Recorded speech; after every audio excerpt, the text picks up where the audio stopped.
This is a test of the Boundary Park alert system.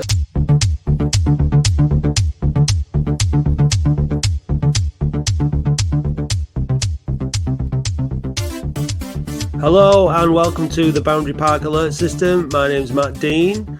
I'm joined as ever by my London-based co-host, Mr. Andy Halliwell. Hello, Andy. Morning. You all right? Yeah. You seem quite chipper this morning, Andy. Yeah. I had a nice day yesterday. Went out with the wife and kids. Had a lovely. Went out to see some friends. Went round to their house. Had a bit of lunch. Bottle of wine. Lovely day. What did you do? Swam in the pool. I'm sure all your friends have got pools, Andy, down there in London. That kind of thing. I went to Boundary Park in the fourth round of the FA Trophy to watch the mighty Oldham play the even mightier Hendon. And that is going to form pretty much the basis of this podcast, is that experience yesterday, along with some of the other things that happened during the week. It started off kind of optimistically this week, I think, didn't it, really? We had the win at Dorking. We have new signing coming in, so it was like, thoughts of Wembley twice and all that. But before we get onto that, let's, Andy, you tell us, do your thing with the fan guest. So, when was your first game, fan guest? My first game was, I should have researched this better, but I don't actually know 100%. It was in 1984. It was on a Friday night. It was with my dad. And me and my dad think it was either Plymouth or Portsmouth. We won 1-0. Roger Palmer scored. But then when I look it up, I can't find that game in that year, in that season, around that time. So I don't know if I'm blending two or three excellent memories into one. But it was around that time, and I was 7 years old at the time. And fortunately for a while, and then unfortunately for a while, I've never looked back, watched Latics, been a season ticket holder most of that time. And there's been some good times and quite a lot of disappointing times, as we all know. Yeah, but 1984, I mean, that is, you're on an anniversary year, aren't you? This year, you're on an anniversary. Yeah, it's 1984. That's very true. Yeah, that's very true. I was 7 and I'm 47 this year. So yeah, you're right. It's 40 years. So and obviously we had a very good team then in the second tier. I think we were in around mid-table when I first started watching them, but then the mid and late 80s we were always up there challenging, and ultimately, as we all know, getting promoted and having those brilliant cup runs. So yeah, I was spoiled at a very early age. Indeed, well, we're all of a similar age and we've all been through that. So who was your first favourite player coming from that era? It has to be Roger Palmer, really. I mean, he was my dad's favourite player. My dad had watched him sort of a few seasons before me. He's not originally from Oldham, but he's actually from Yorkshire, from Doncaster, but he'd been watching him since the 70s.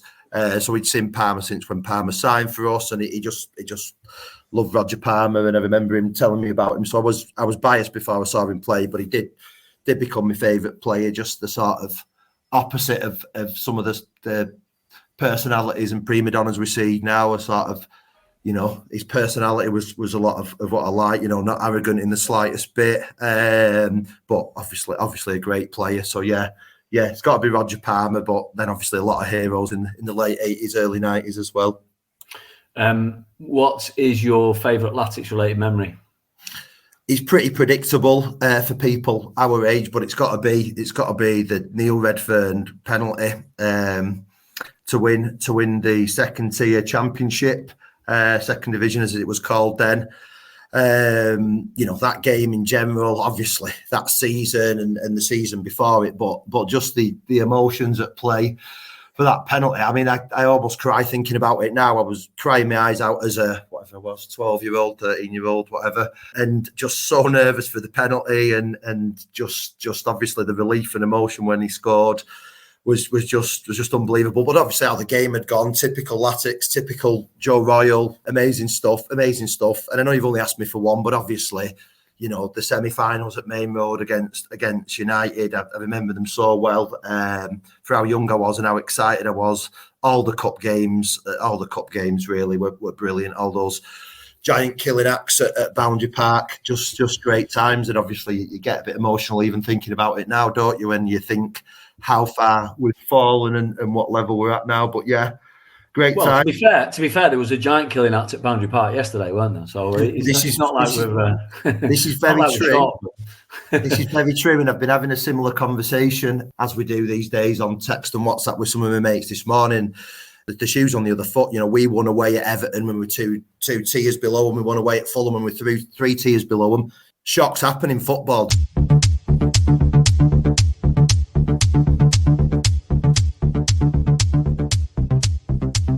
I am just with Ian Atkinson after the game, the 2-1 win against Oldham Athletic. Ian, congratulations. How do you feel? Yeah, thank you very much first and foremost. A bit hoarse at the moment, but to be fair, I thought we were very good. I mean, at times we're always going to be left, playing against the team 2 leagues above us. They're going to get opportunities. You've got to ride your luck a little bit, but I felt overall we looked really good defensively, and I felt going into that last 10 minutes we looked comfortable. Yeah. And then Hamza, who's just coming back from a major knee operation, and he just went to ground, and the minute you go to ground in the box, you're in trouble. And it, for me, was I felt then it was going to be really difficult. But I thought the lads, the way they responded with 5 minutes to go, we've managed to get 2 corners. We've nearly scored a goal, cleared off the line, and then we've got the winner, which is full credit to the players. They were fantastic today. What did you think of the penalty? It was a penalty all day long. We were sitting in our bench. We just all slumped into our seats because we were so good up till then, and then we just give them a little way back into the game. But as I say, for that last 4 or 5 minutes, the way the players responded was brilliant. So is it going to be a few beers tonight, mate? We'll have a couple on the coach. I think a few of them are staying in Manchester overnight, and then obviously we've got to regroup. We've got a league game next week, so it's important that we get ready for the league game. Mate, from the lads at the podcast, the Boundary Park, it's well done and best luck in the next round, mate. Thank you very much. Can I just say while I'm on it, I just want to thank Oldham, because I felt they've been first class the way they've looked after us today. They've gone over and above what they should have done for a team, and they've been very, very good in terms of the way they looked after before the game and after the game. They've been first class, and I'd like to say thank you on behalf of Hendon Football Club, how well they've behaved today. Thanks very much, Ian. Cheers. No problem. Cheers.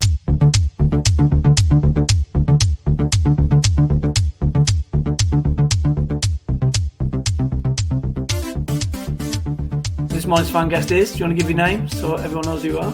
Yeah, Ben Courtney. If people need that surname. Let's talk about it. So we played Hendon Football Club, right? Who are in the Southern League Premier Division South, right? Yeah. And last season they finished 18th out of 22. Yeah. I think they were a bit higher up this season, sort of knocking around the playoffs. If anyone watched the Mickleover game and saw how we struggled against a team from a similar kind of level, it was just rinse and repeat yesterday, wasn't it? We just made incredibly hard work out of it again and just struggled. Went 1-0 down, deservedly so, equalled in injury time with a penalty, and then couldn't hold on for the rest of injury time, i.e. a couple of minutes, conceded a goal from a corner. Absolutely, it was abysmal today, wasn't it, Ben? Yeah. I mean, there's a few things that I'd say. I mean, I've been to the 4 FA Trophy games. I think we've had 4 in our history, or 4 in my lifetime anyway. And obviously there was a couple last season, Peterborough Sports and Gateshead. We had largely a different team, different manager and everything. And obviously we've had 2 this season. I went to both of those. I mean, the first thing I'd say is, and I've been saying this to a lot of people, I don't like how some of our fan base are I feel they are a bit arrogant and entitled, and I've never liked that in football fans. That's why I don't like United fans. It's all, and there's a lot of this, they're bin men, they're posters, they're brickies, all this sort of, like they're not even proper footballers. The semi-pro league at the moment is the best it's ever been. Everyone's ultra fit. Everyone can play football a bit. I watch semi-pro teams. I know people who play for semi-pro teams. However, having said all that, clearly we're a full-time professional club. We've been, playing until very recently in the full-time professional league. There's no doubt whatsoever that we should be expected to beat them. And I accept all that. And actually, I thought at half-time we were chatting and we were saying, We've not played very well, but we totally dominated without creating loads of chances. I think Liam Hogan had a bit of a 1 yard half volley that came in from a Raglan header, didn't it? And yes, he put it over. We never should have missed it. But, you know, we didn't really create any chances, but we sort of grown into the game. Gardner, obviously a class player, getting on the ball. They had a disallowed goal, but to me, they'd offered nothing. They were very compact, very organised, but they were nothing like as good as Mickleover, who I thought were a really good team and always much better footballing team, weren't they? Yeah, they were a better footballing team. They always looked a threat, and they deserved to beat us, Mickleover. Now, yesterday, first half particular, I thought we totally dominated, as we should, but you saw a lot of what we see at Latics home games, whoever we're playing. When teams play deep and compact, we struggle to break them down, and it is hard, and I think there's a couple of reasons for that, and one of them is we don't move the ball quickly enough. Now, I'm not a Latics fan who's like forward pass good, backwards pass bad. I don't believe that. I believe you've got to retain possession and you've got to be patient and you've got to wait for the opportunity to arise. But we do not move the ball too slowly. That's not just the player on the ball. I think the options in front are often very limited and the movement is very limited. And several times, first half yesterday, you saw someone like Gardner come and get the ball off the back four, really good on the ball, really good passer, just no movement, no options for him. Centre half, similar, they're on the ball. And, you know, I was in the Joe Roll stand and people are like, you know, shouting the forward stuff. And it results in Charlie Raglan tossing a long ball forward to our very, very small striker next to our striker who's not as good in the air. We didn't have a Fondop character in there or even a Norwood who's, you know, I think reasonably good with his back to goal, but you know, not quite as good as Fondop as a target man. So we just lose possession. So I just don't think we're really struggling breaking teams down at home. And yesterday was the same. And even though they're 2 or 3 tiers below us, when a team drops deep and they compact, we struggle to break them down. As I said, we only created a couple of chances, but I was convinced at half time we were going to go on to win that game. We were all saying, it wasn't just me, the people I were with were like, you know, we're going to go on, we're going to win this 1 or 2-0. And, you know, if we're struggling after 15 minutes of the second half, we'll bring on 3 of the big guns and we'll dispatch them. And maybe that was arrogance and entitlement from me, but that's how I saw the game going.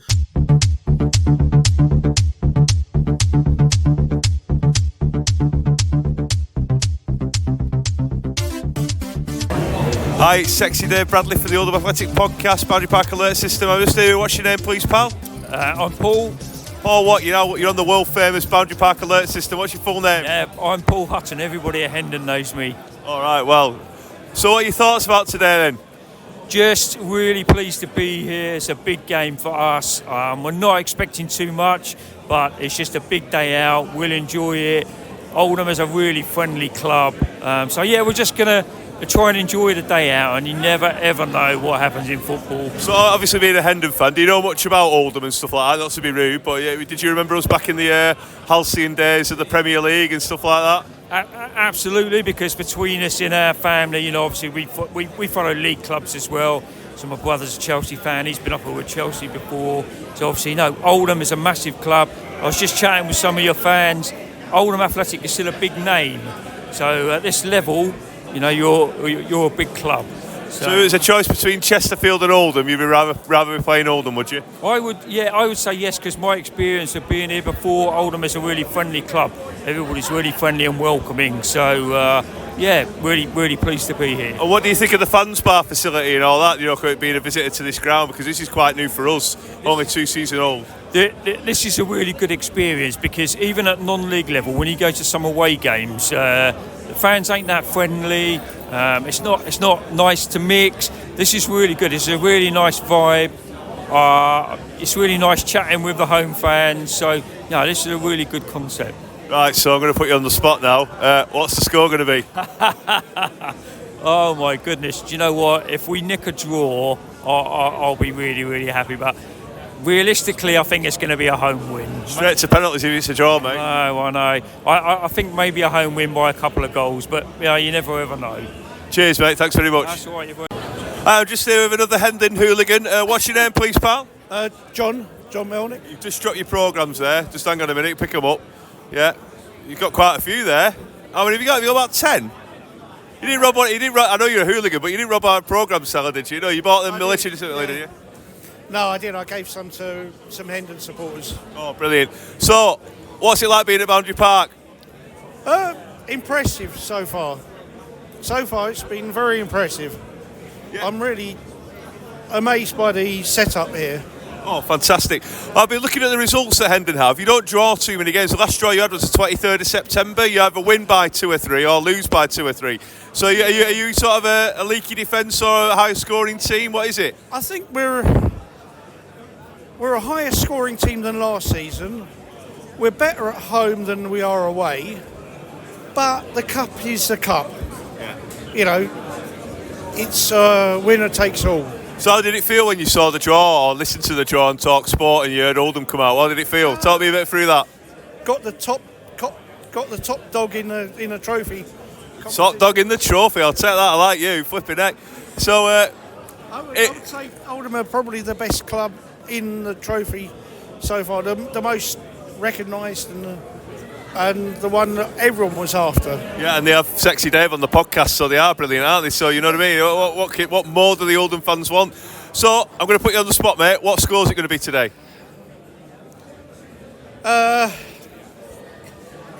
My heart says 1-0 to Hendon, but I reckon it's going to be 1-0 to Oldham. 1-0. Well, yeah. I hope you're out on the 1-0 to Oldham, mate. And best of luck for today. Thank you. Cheers. Good luck for the rest of the season. Thank you, mate. I am just here. What's your name, pal? Liam. Liam what? You're world famous now. You're on the Boundary Park alert system. Paul. Liam Paul. So, what do you think then today? What's going to happen? Yeah, I think a bit of the usual, to be honest, today. I think they'll probably keep a lot of the ball off us. But I think we'll probably have more quality in the attacking third like we seem to at the minute. I reckon 3-1. Easy result then, yeah? No, really. Tom Conlon coming in. Thoughts? Yeah, looks a good player. I've not seen much of him. I've not watched him live. I've just seen the highlights, probably like most people. But yeah, he looks like a decent addition to the squad. And he's only 27 as well, which is, you know, Port Vale captain, took him up to League One. He's had an Achilles injury, a bad knee injury, and just can't catch on. Do you think that's well, with Micky Mellon signing so far, do you think it's a good one? Yeah, I trust Micky Mellon, to be fair. From what I've seen up to now, there's no reason to doubt him. It's not like some of the people David Unsworth brought in. You know, he's brought in what I'd say are quality players. So yeah, we'll see how he goes. But I'm expecting him to be. So in Micky Mellon we trust. Yeah, I think so. I wouldn't change the manager now. I'd be changing players. But we're in the playoffs, flipping out. You know, I won't be. You know, if things start dipping a bit, I won't be looking at Mellon. I'd be looking at the players because they're the consistency. They've been here now over the couple of years. A lot of the core squad, and they're not good enough. Some of them are. Well, the thing is, you're getting a tune out of them, isn't he? Yeah, we're playing a style of play which suits them. Obviously, it's counter attack. Because we're not very good on the ball, let's not be daft. We're not very good on the ball, so we're playing a style of play that suits the players we've got. And what do you think of the 5-3-2? I know a lot of the old men, Stan Lott, the old knobheads say 4-4-2, 2 up front. What do you think of the 5-3-2 setup? Any formation that works. I don't care what it is. A winning formation. I don't care what it is. If we win, I'm happy with it. Cheers, mate. Thanks very much. Thank you. Hi, I'm just here. What's your name? Ella. Right, so it was your birthday the other day. What do you think of the game today? Do you think it's an easy win for Latics? No, I think it'll be pretty hard, to be honest. Yeah. I don't think it'll go to penalties, but I think it'll be very tight. Do you think? Why do you think that? I think it'll just be like Mickle over, but maybe a bit easier. Well, we definitely don't want another Mickle over. We'd be once burnt, twice shy for that. So, what do you think about Tom Conlon coming in? Are you excited about that signing? Yeah, I think that's an amazing signing. I've seen the goals that he's done at different clubs, and it's just amazing. And now we're in the playoffs, so we're getting a bit of a nosebleed. It's unusual territory for someone like you. I've seen it once or twice in my lifetime as a Latics fan. How does it feel for you? It feels amazing. I've actually now seen them a bit better because last season and the season before, I saw them. I was at the game where they got, relegated, and it was awful. So the owners, it's taken a bit of time with David Unsworth and John Sheridan, and now do you think Micky Mellon's the right man for the job? Yeah, definitely. Why? I just he reminds me of a lot of Sheridan. Yeah. But he always speaks the truth, and he's not like David Unsworth says. Look at the stats. He just gives the truth and say how good we were or bad we were in the games. So do you think we could go up under Micky Mellon then and win the FA Trophy? Yeah, I think we'll win the FA Trophy and win the playoffs. Well, thanks very much, Ellen. Much appreciated.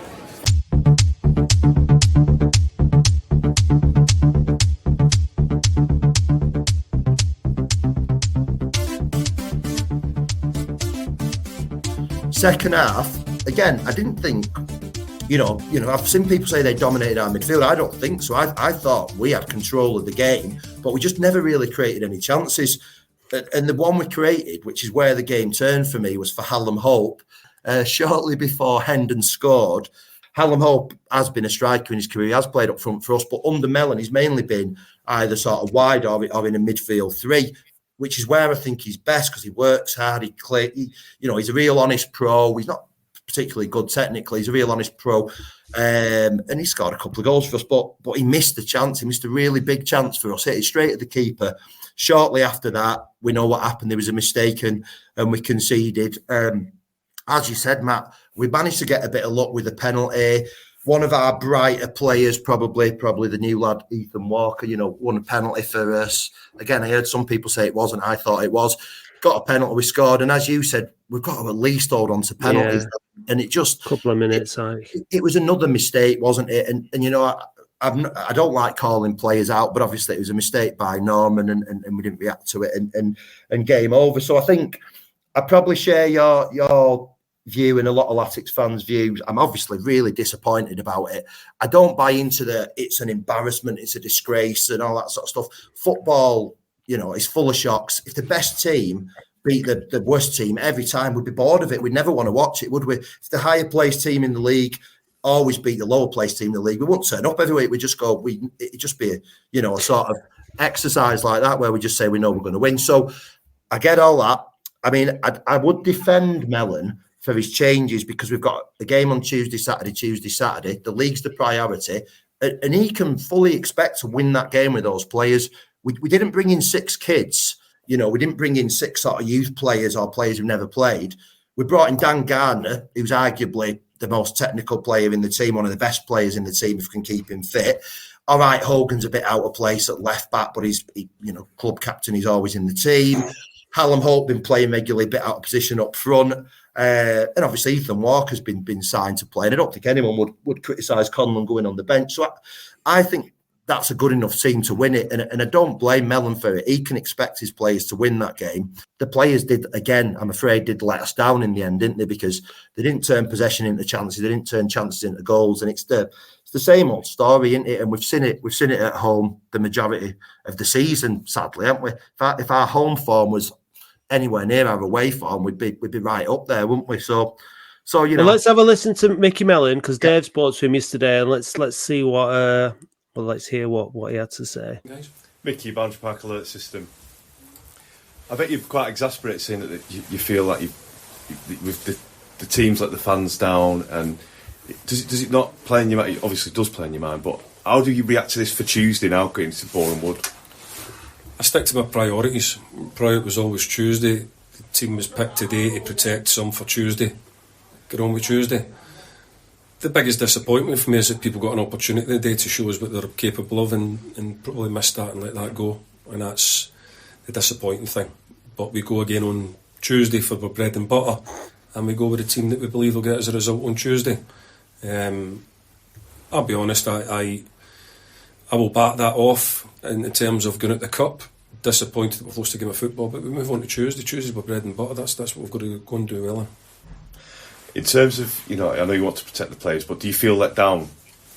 I'm not going to get involved in that because at the end of the day, that's the weapons I've got to try and get results. I've got to stick with them, and I've got to take my own responsibility because at the end of the day, they have become my players. I've inherited these players. I've got to support them now and try and get them back on track. But I think we all know there'll be a lot of changes again for Tuesday, and we go with our bread and butter. I think that's the only positive to go from it is that it's not a league game. We have to do well in the league. The be all and end all is Oldham doing well in the league and climbing the league and trying to climb back to a place where Oldham should be.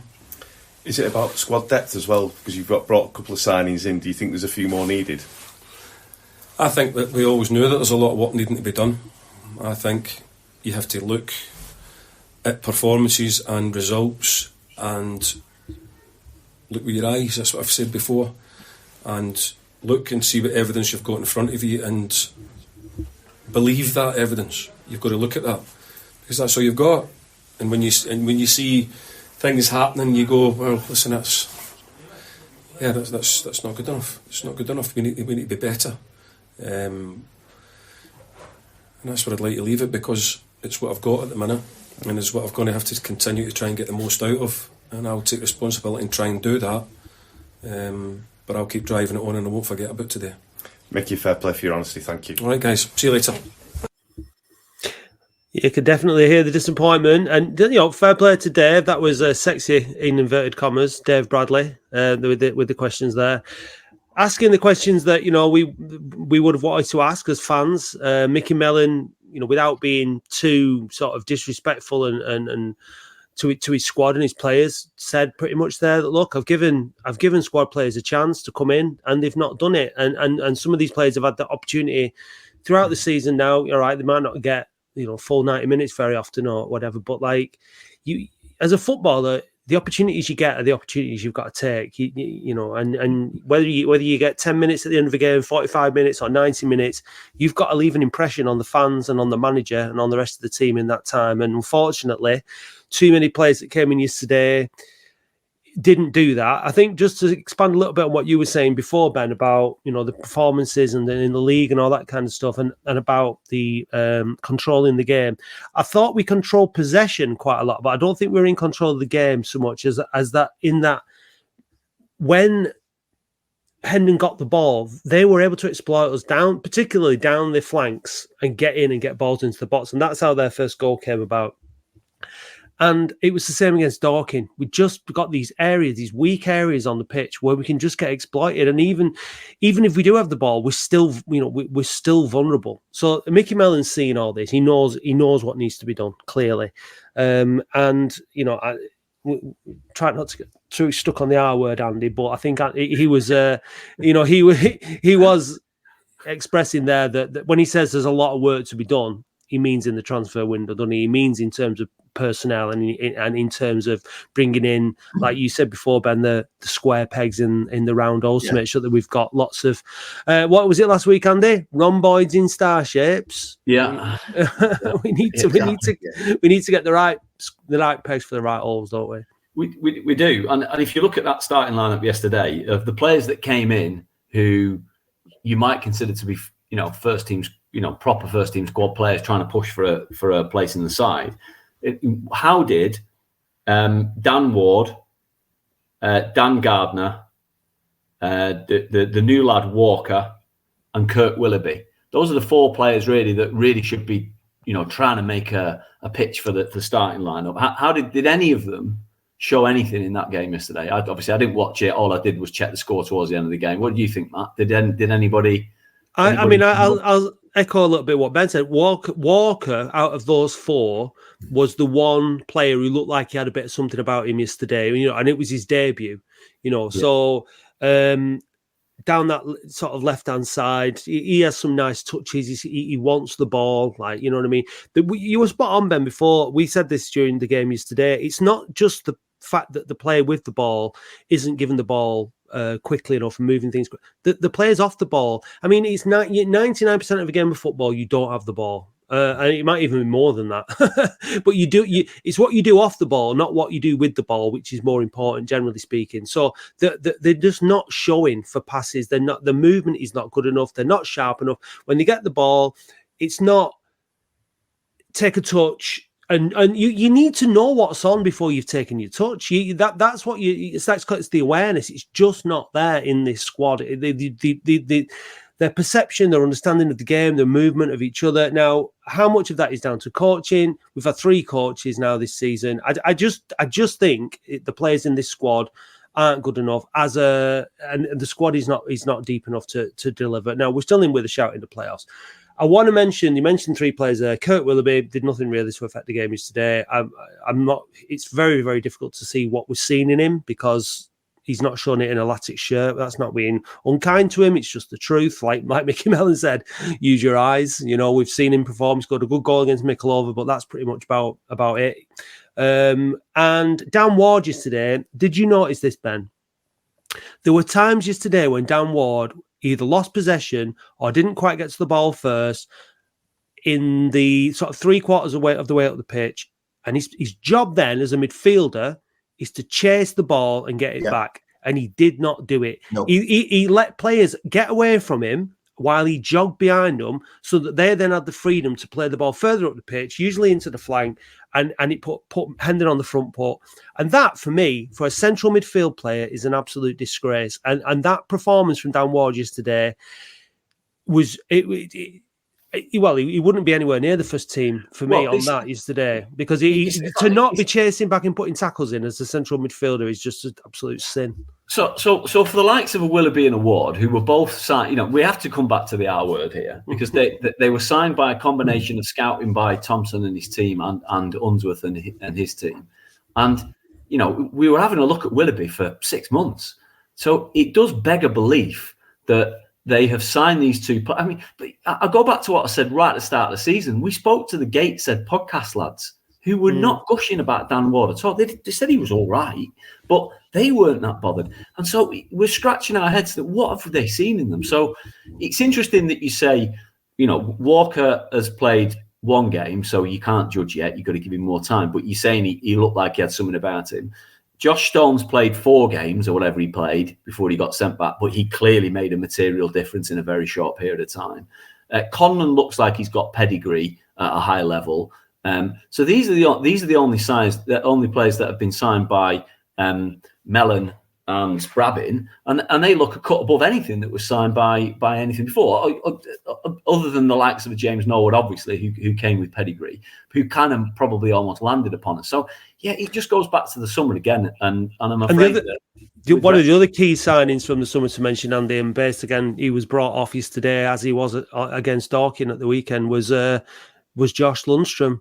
Again, just in that central midfield area, he just did not do what central. Now, I'm prepared to give him some slack, because sometimes when players have bad injuries, it takes them a while to come back.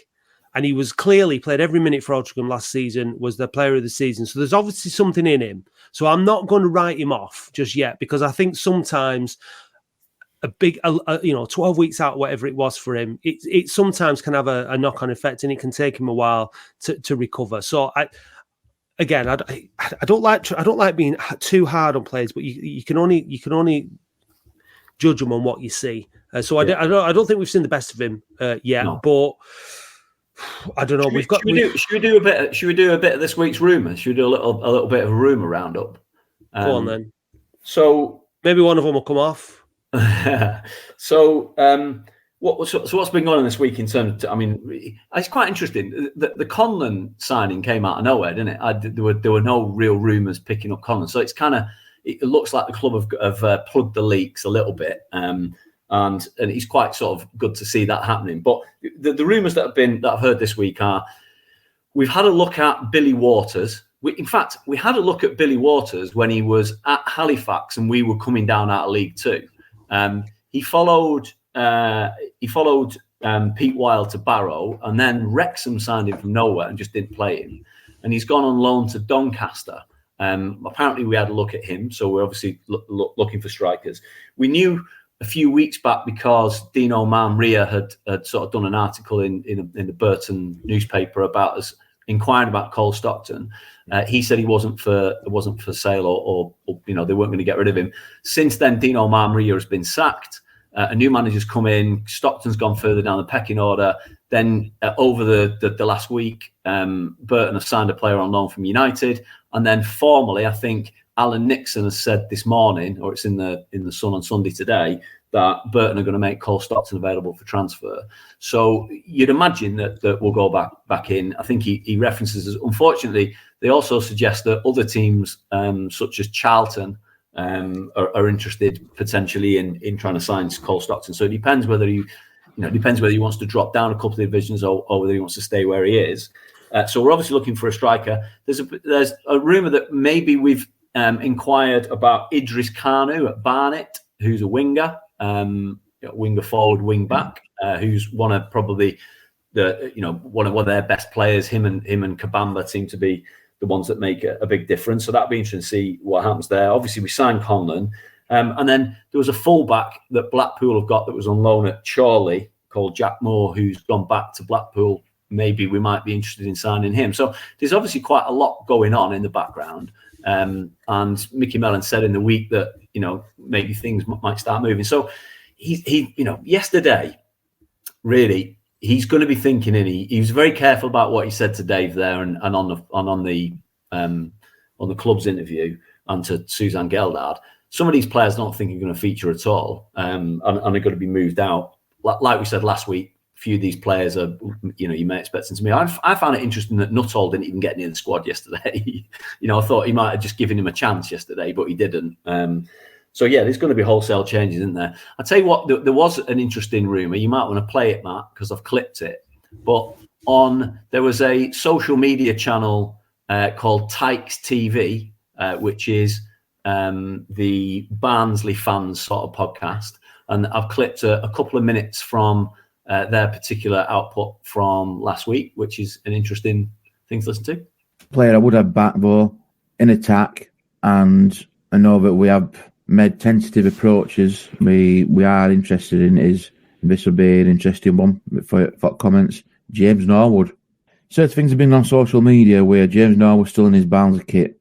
We all know the issues with Khaled, etc. early on in the season.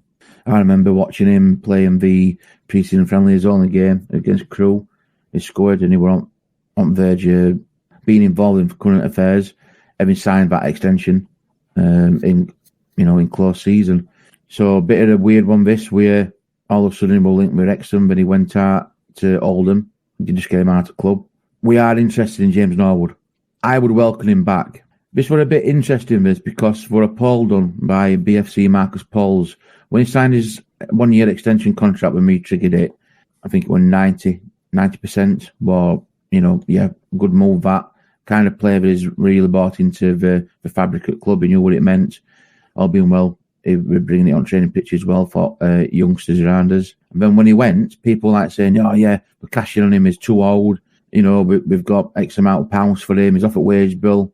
So again, it's like, well, hold on a minute. We were like saying, yeah, this is the kind of player we're on. When it was, oh yeah, we need this, we're cashing on him, so we're doing right. He's not getting any younger.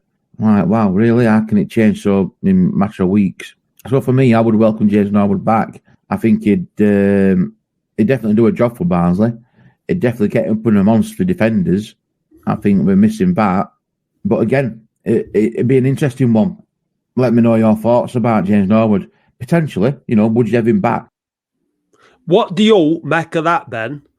I love that accent. I do. Yorkshire accent. But yeah. Where do I start? With James? Could have done with subtitles on that, couldn't we? I know, yeah. Yeah. I mean, to me, James Norwood, there seems to be two camps, don't there? There seems to be, he's the best player ever. He's so amazing. He's so technical. He's such a goal scorer.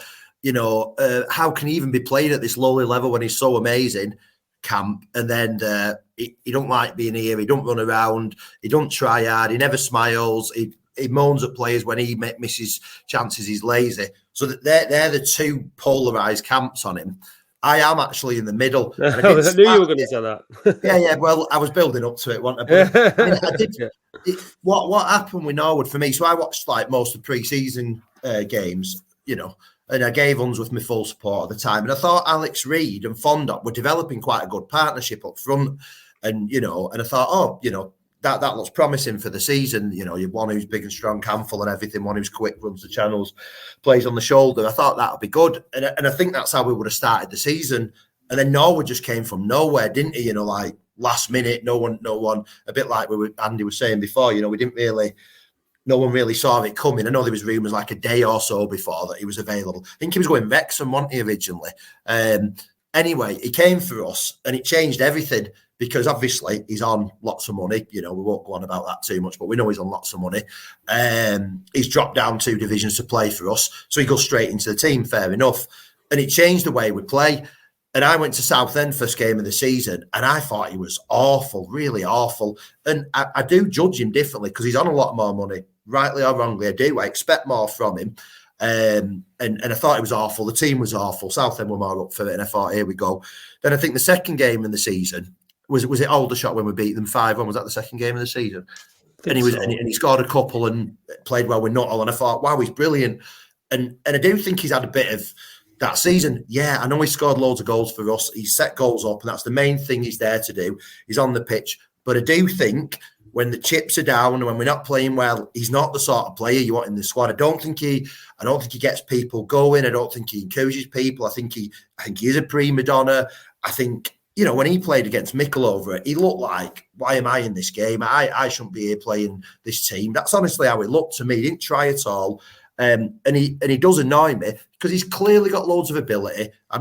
Clearly we'd start him every week. He's going to get us goals. But some of those other things that I'm talking about, and it'll bring me back to what you said about Dan Ward before in a minute, but they're just basics as a footballer. And you get this camp of Latics fans saying, you know, you think if someone runs around and tries hard, they're a good footballer. No, but I do think it's a basic requirement that people getting paid money and getting paid a lot of money in his case, try hard and show the fans that they're trying hard. And I don't think he always does. I honestly don't. Having said all that, obviously I don't want to lose him. If he goes back to Barnsley, I'd imagine that's quite a bit of a outside chance. But from what I can tell, I don't think there's a cat in hell's chance of that happening. By the way, no. Well, they'd have to pay money for him, wouldn't they? They'd have to pay money for someone that they've given away and all that. Yeah. It wouldn't make much sense, really. But going, you know, it sounds like I've been quite negative about him then. But going back to our point about recruitment and about the squad and about yesterday, what yesterday clearly said to me is there's certain players in that first 11, if not all the first 11, who were irreplaceable. I mean, we ain't got a left back. You know, there was no left-footed player on the pitch at the start, as far as I could see. You know, even the new lad Walker's right-footed, and he was cutting back on his right all the time. So we didn't have a left-footed player on the pitch. We didn't have balance. We had Hogan at left back. He was not a left back. I know he's been playing left of a back three, but he's right-footed. He's a centre back. He's a no-nonsense centre back. He's not a left back. So you know, we haven't got balance in that squad. It showed to me that if at the moment with the squad we've got, if it's not Norwood and Fondop in a 3-5-2. I don't know who it is. I mean, Alex Reed's clearly going to be, he's always injured and he's out of favour and he's controversial on social media and Mellon's probably annoyed with him. So he's probably out. As you said, Nuttall's completely frozen out of the squad, not involved in the squad at all. Green's injured. I know he's a winger, but I don't think he really fancies him either.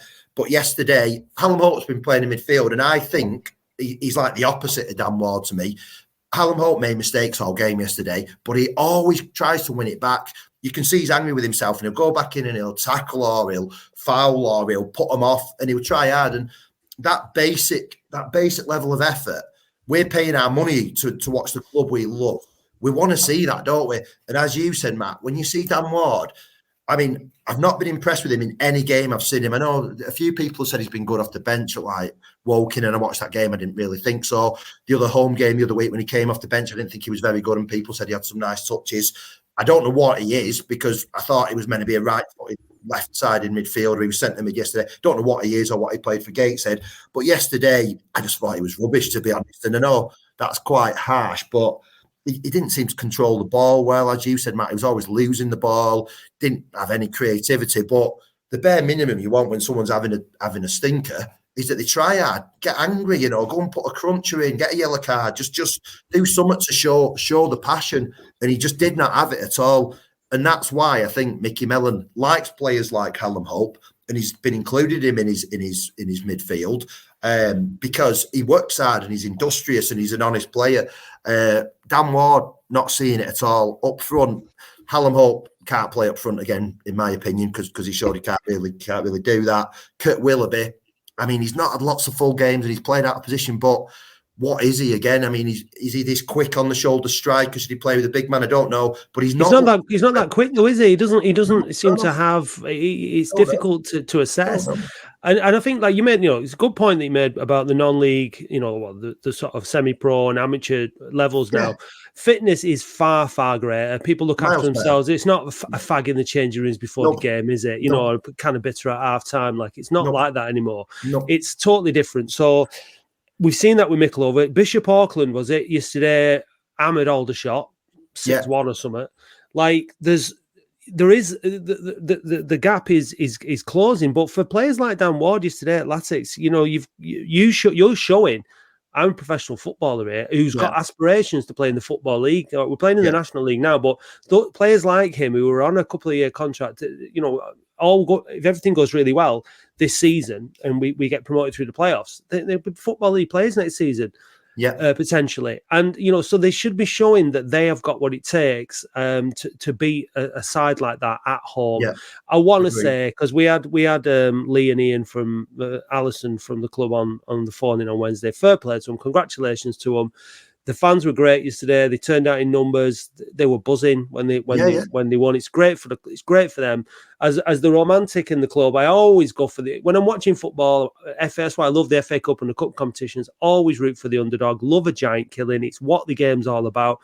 Sometimes, you know, we've got a bit of a history for doing it on the shoe being on the other foot. When it's on the other foot, we have to take it on the chin. And congratulations and fair play to them. I think they had a really good day out. I like the fact that there was mentions on social media that our fans and our club, our officials at the club made it a really special day for them, which is fantastic.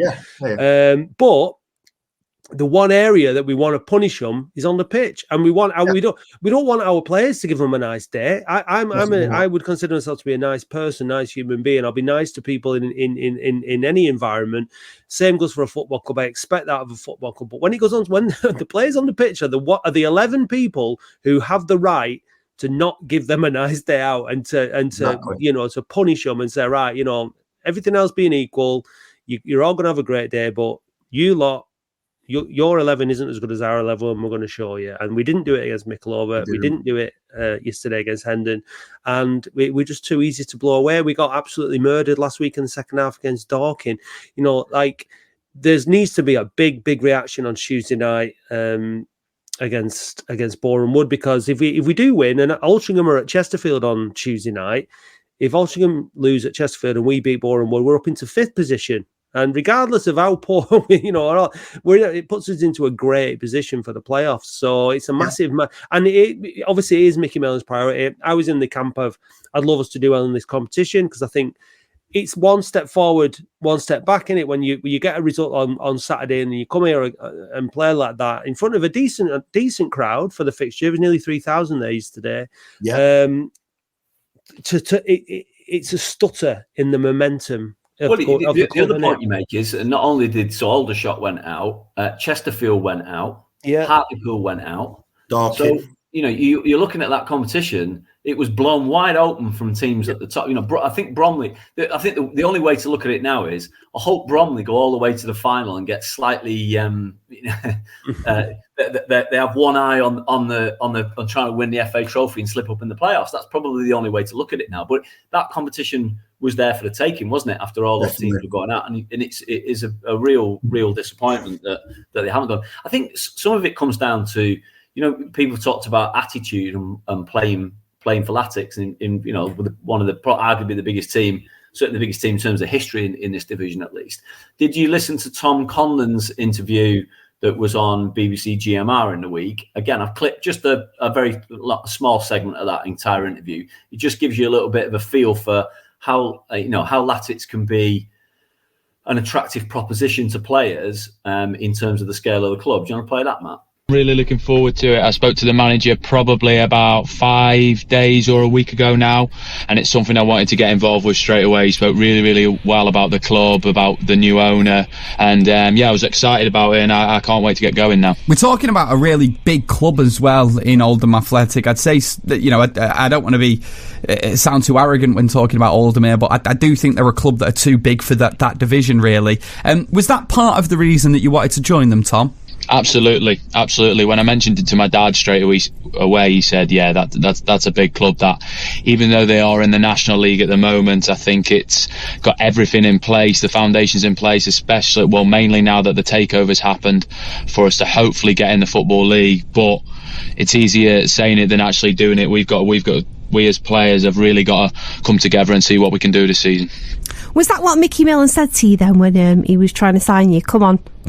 You've got experience with promotion. We need you to be part of this.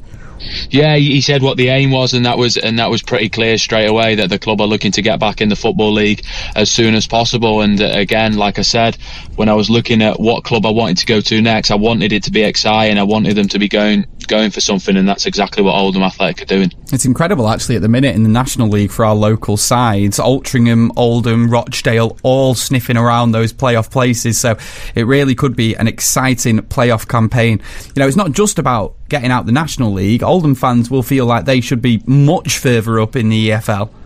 Absolutely, and this is what the manager said to me. And again, the word I keep using is exciting, because that's what it is, and that's what I wanted. So let's not get too ahead of ourselves, but the club are definitely looking to kick on as much as they can. What have been your first impressions of the club then since the move?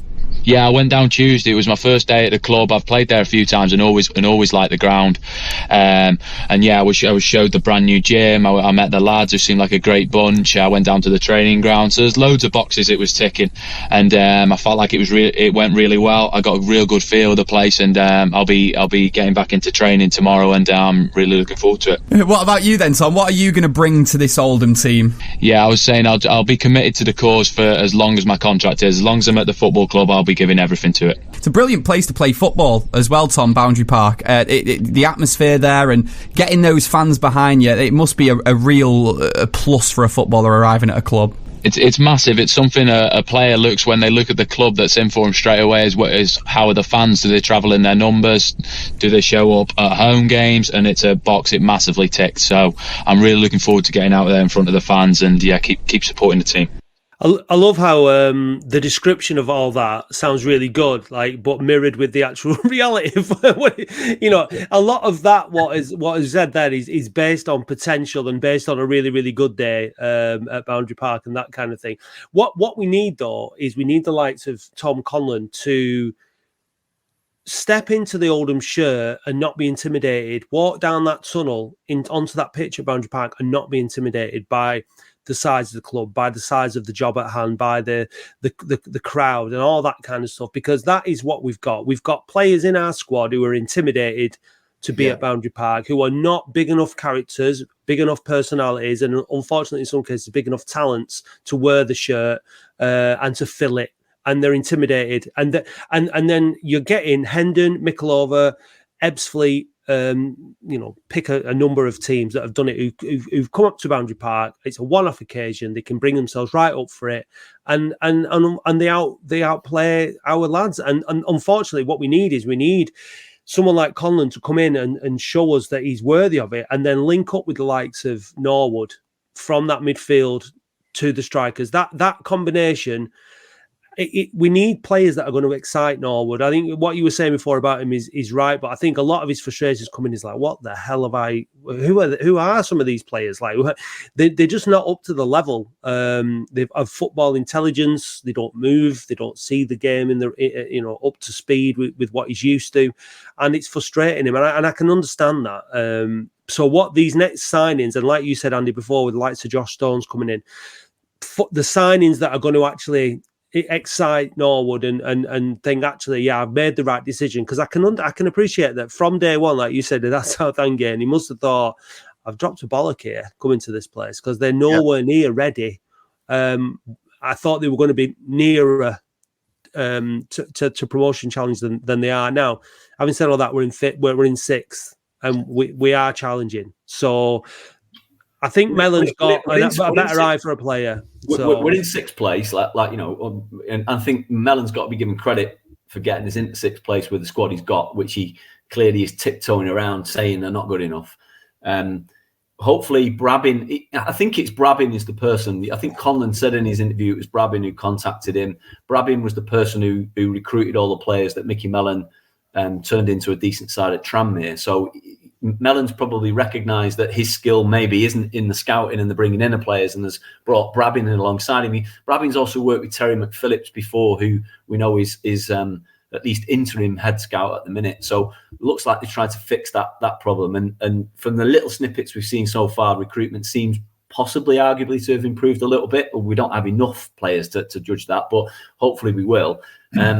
Yeah, I think it's right. It is about the type of play you bring in. But Conlon looks like he's got the type of pedigree to make a difference. And I just thought that interview, was kind of a negative podcast again. But I just wanted to leave it somewhere a little bit more positive. That with a few more players, Gateshead have lost a lot of players that they had on loan. Have gone back to the parent clubs. I think Altrincham might lose Con Clark in this transfer window. There's rumours of Peterborough maybe in for him.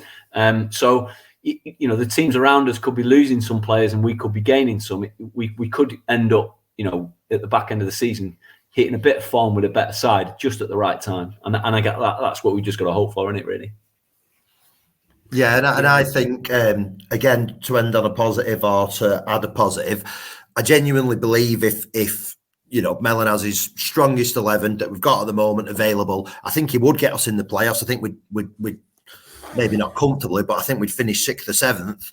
But the thing is, we don't just want to finish in the playoffs, do we? We want to win the playoffs. We want to get promoted. And it's all right extending the season by a couple of games, but we don't want to get knocked out in the quarters or the semis or losing the final. We want to win it.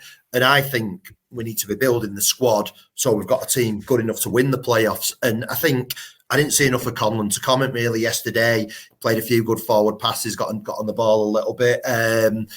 Hard to say in that game for that small period of time. But like you said, his pedigree is really good, speaks really well. We've got to trust the recruitment of our new manager and assistant. And I think he's the right sort of player. We've signed from a higher division and the like. And I think he's the right sort of player.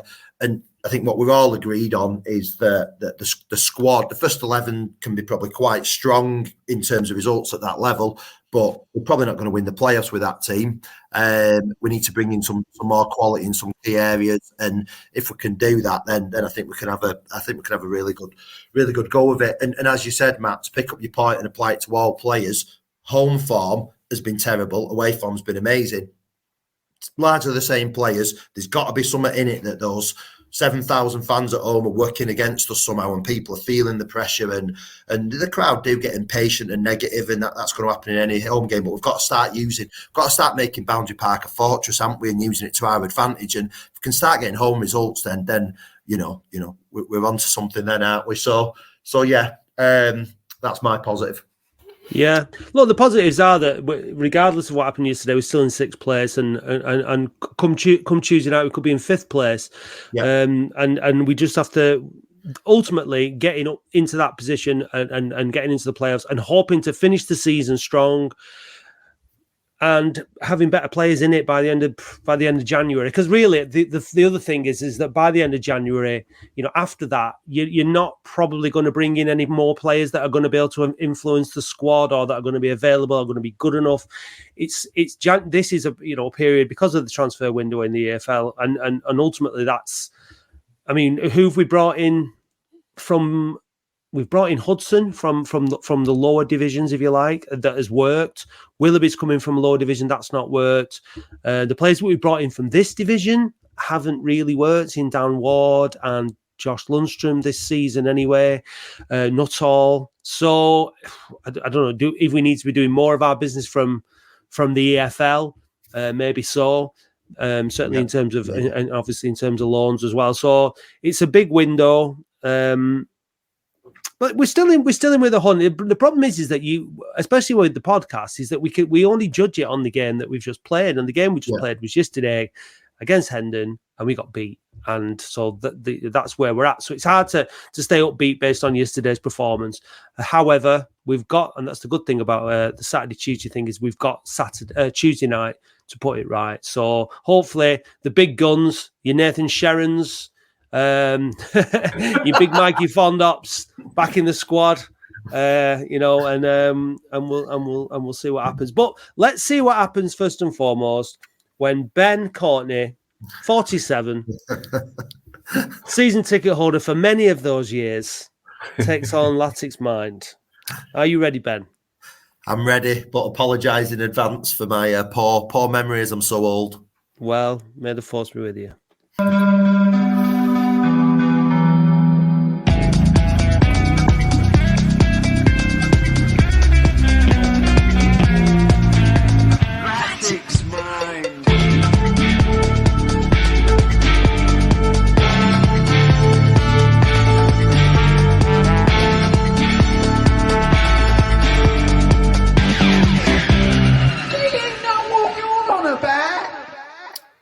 What number shirt was Neil Redfern wearing when he scored that penalty? I feel like it must be a trick question. Number 7. Wrong, it was number 14. Was it? Who scored Latics' goal in a 4-1 defeat at Yeovil in December 2012? 2012. God, I can't even think who the strikers were then. I don't know. Ruben Reid. Wrong, it was Jose Baxter. Who was Latics' top league scorer in 1989-90? League scorer, 89-90. Marshall. Roger Palmer. Who put Latics in front in a 4-1 home defeat to Chelsea in October 1988? Don't know. Tommy Wright. Roger Palmer. Which competition did Latics enter for the only time in 1995-96? Oh, was it like the Anglo-Italian Cup or something? Correct. Thankfully. Who conceded a penalty by pulling Gillingham's Tom Eaves's hair in April 2018? It was I forgot what he's called. The fullback, wasn't it? The left back. I genuinely can't remember what it was called. Do you want to pass? Yeah, can I pass? Yeah. How many times did Latics win on Boxing Day in the 1990s? 6 times. Only twice. Mark Allott scored 11 goals in 1999-2000. Who matched his tally that season? 99-2000. Don't know. Paul Rickers. Steve Whitehall. You got one right and with one pass. So the pass was which player pulled Tom Eaves's hair, conceding the penalty that ineffectively relegated us from League One. Matt, do you remember who it was? Yes, like Ben does, but I can't remember what he's called either. He was called Wilfred Mwambi. He was, yeah. The two Roger Palmers on the bounce, they were harsh because I thought, well, this must be Roger Palmer, but they're not going to do Roger Palmer twice. Well, when I looked down those questions after your intro and you'd said your favourite ever memory was the Sheffield Wednesday game and your favourite player was Roger Palmer, I glanced down the questions and I thought, you got a good chance getting some right. It's funny that though, because I was like, the only question I got right was the second Roger Palmer one, and that was just a guess. But then it was like, what number did he wear? I was like, Neil Redfern used to wear number 10, didn't he, usually? And so I plumped for number 10 in my head, but then just not, because you just don't notice these things, do you? Like, necessarily when you watch it. Towards the, if that was his last ever game for Latics, if you recall, he was sold to Barnsley in the summer of that season. He never kicked a ball for us in the first division. And the reason for that is he'd fallen out with Royal probably about 6 games before the end of that season. And he'd been benched for most of those 6 games. And he'd fallen out with Royal over the fact that Royal was clearly lining Mike Milligan back up to transfer him back from Everton. And I think Royal wanted to play him on the right-hand side of midfield, and he wanted to play centre midfield, and that was him done. He was out the door. So he was on the bench. So, you got one, I got one. How did you get on, listeners? Did you get more? I'm sure some of you did. Let us know in the comments on Twitter. People usually do. Right, I think that pretty much wraps it up, doesn't it? Hendon. In terms of results, we have bottomed out, haven't we? That's got to be our worst result in our history, right? Yeah. I mean, that we can't have lost in a competitive match to a lower ranked team than that, can we? No. So that was that. It was on the day though that Reading fans invaded the pitch in protest to what's going on at their club.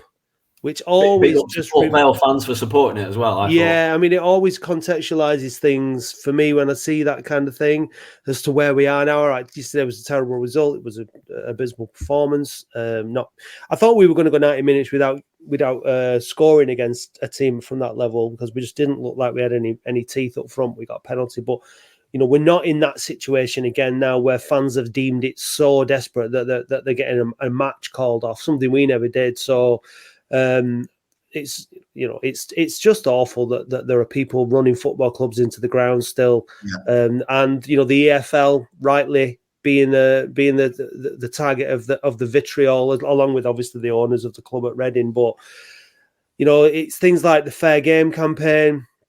Obviously campaigning for fairer distribution of money across football, and obviously the football regulator, to ensure that there are, competent people running our club. So definitely the OAFC podcast, the Boundary Park Alert System, stands in side by side with Reading. We wish them all the best. We wish Hendon all the best in the next round of the FA Trophy. Go on and win it now. It'd be a local game from Rutherglen. They're only a mile away from Wembley. So go on and win it, Hendon, and then that'll make me feel a bit better about going out to them. Andy, thanks very much for joining us and all your work on the podcast this week. Cheers, mate. And Ben, thank you very much indeed for joining us. Thanks for having me on. Thank you. It's a pleasure. And let's see you all down at Boundary Park on Tuesday night, when Latics could go fifth. Will go fifth.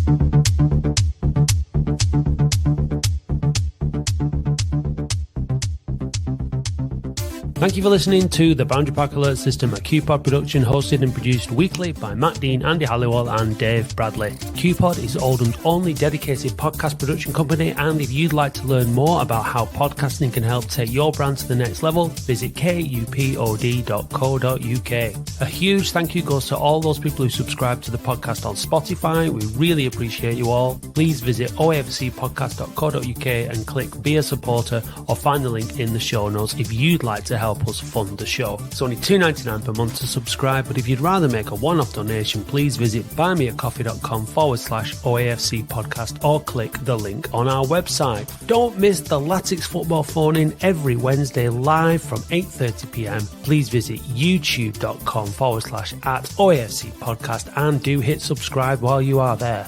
You can also follow and interact with us on Facebook, Twitter, Instagram and TikTok @OAFC podcast. Big thanks go to Eileen Finnegan for writing our excellent weekly blog, which we encourage you to read on our website every Saturday morning, and also to Paul Prendergast for providing us with all the Latics Mind questions.